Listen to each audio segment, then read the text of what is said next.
Il y a quelques jours s'est achevé à Paris le Forum Génération Égalité, le rassemblement le plus important depuis 26 ans en faveur de l'égalité femmes-hommes. Ces forums, organisés par l'ONU Femmes avec la société civile, qui avait commencé donc au Mexique au mois de mars, incarnent ce qu'on appelle la diplomatie féministe. La diplomatie féministe, c'est un concept assez récent.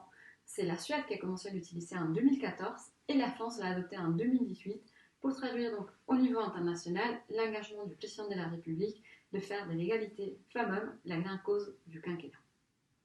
Concrètement, la diplomatie féministe, en fait, cela veut dire défendre les droits des femmes au niveau international dans un contexte où ces droits sont de plus en plus remis en cause.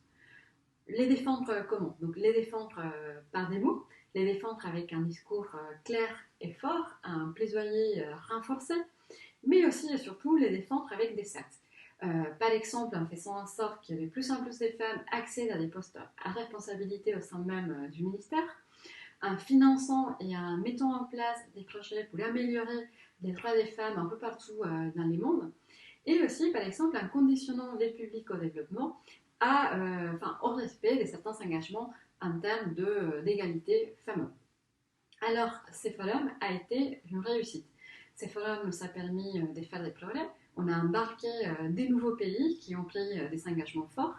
Et surtout, en fait, à l'issue du forum, on a pu, tous les participants, adopter un plan d'action mondial avec un budget et des objectifs concrets, un budget à hauteur de 40 milliards de dollars, donc c'est beaucoup, nous fixer en fait des objectifs qui vont nous permettre d'ici 5 ans d'obtenir des résultats concrets qui vont changer la vie des milliers de femmes autour du monde. Alors, vous l'avez vu, la diplomatie féministe, c'est du concret. Continuons ensemble à la développer et à faire en sorte que partout dans le monde, de plus en plus de femmes occupent la place qu'il est due.